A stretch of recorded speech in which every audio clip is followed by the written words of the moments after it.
So today we are going to learn about the topic of quadratic equations.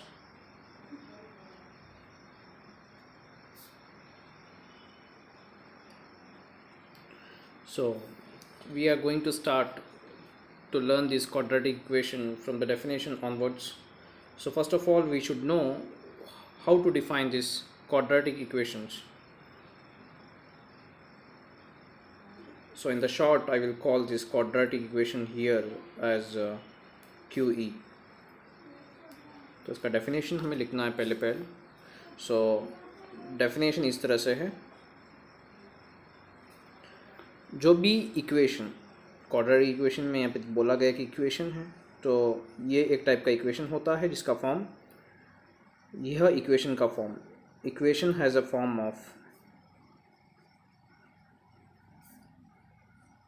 जो भी equation का form ax² plus bx plus c is equal to 0 के form में होता है, उसे हम बोलते हैं क्वाड्रेटिक इक्वेशन। लेकिन यह इक्वेशन, अगर क्वाड्रेटिक इक्वेशन हम कहते हैं, तो यह एक बहुत ही नेसेसरी कंडीशन सेटिस्फाई करना चाहिए।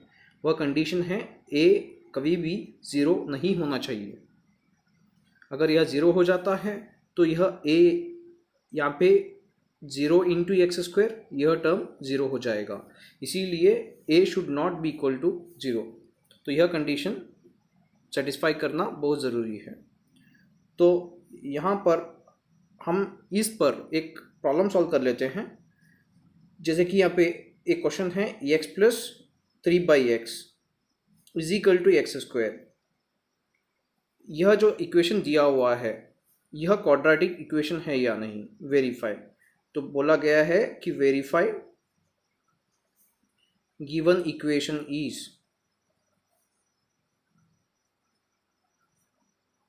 quadratic equation or not, quadratic equation or not।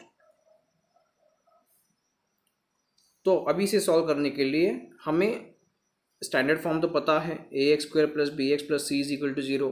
तो इसे भी हमें ax² plus bx plus c is equal to 0 के फॉर्म में लिखना होता है।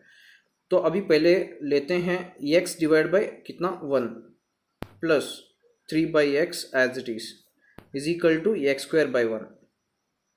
अगर मैं 1 और x का एलसीएम लेता हूँ, जब दोनों का डिनोमिनेटर देखूँ तो दोनों का डिनोमिनेटर अलग है, और 1 और x का जब एलसीएम लिया जाता है तो मुझे x से डिवाइड करना होता है।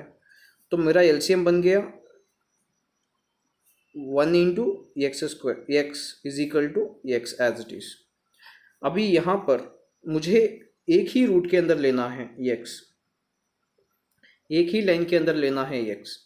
तो यह कैसे ले सकता हूँ? सो मुझे मल्टीप्लाई करना पड़ेगा x, तब मैं एक ही लाइन के अंदर x ले सकता हूँ। क्यों? इसको x मल्टीप्लाई किया तो न्यूमरेटर को x मल्टीप्लाई कर सकता हूँ। तो यह हो गया x² plus 3 is equal to x²/1।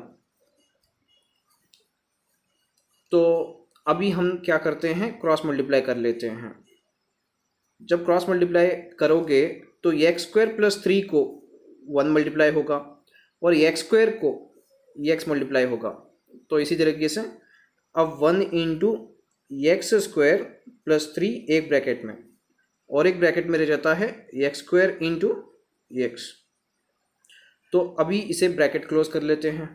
1 into x² कितना होता है, that will B x² plus, अब 1 इंटू 3 कितना होता है, so that will be 3 is equal to, अब यह ब्रैकेट सॉल्व कर लेते हैं, x² into x is x³। अभी इस फॉर्म में तो हमारा इक्वेशन आ गया। सो अभी हमें सभी को एक ही तरफ लेना है, ये नंबर्स को इस तरफ लेके जाना है। दोनों भी प्लस है तो ये इधर जाकर माइनस बन जाएंगे, इज इक्वल टू के दूसरे साइड जाकर वो माइनस बन जाएंगे। तो अभी हमारा इक्वेशन होता है x³ minus x² minus 3 is equal to 0।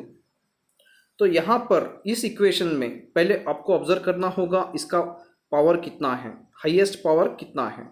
तो हमने ऑब्जर्व किया कि हाईएस्ट पावर यहाँ पर 3 है, तो हाईएस्ट पावर इज 3 हियर। जब भी हाईएस्ट पावर 3 हो तो उसे क्यूबिक इक्वेशन बोलते हैं। इसीलिए हमारा आंसर होगा given quadratic equation is not, so given equation is not quadratic equation. So A given is not quadratic equation, ये जो दिया हुआ इक्वेशन है वो क्वाड्रेटिक इक्वेशन नहीं है। तो यही हमने इस सम में ढूंढा है। सो यह सब कहाँ से, you should have to remember only one point, quadratic equation होने के लिए ये एक्स स्क्वायर का होना बहुत ज़रूरी है, और इसीलिए यहाँ पर जो टर्म होता है, कांस्टेंट होता है, वह ज़ीरो नहीं होना चाहिए। A x square plus b x plus c is equal to zero, b zero हो सकता है या तो सी ज़ीरो हो सकता है, लेकिन कभी भी ए ज़ीरो नहीं होना चाहिए, और एक्स की हाईएस्ट पावर 2 होना चाहिए। तो इसको ऑब्जर्व कर कर आप यह सम सॉल्व कर सकते हो। So thank you for watching this.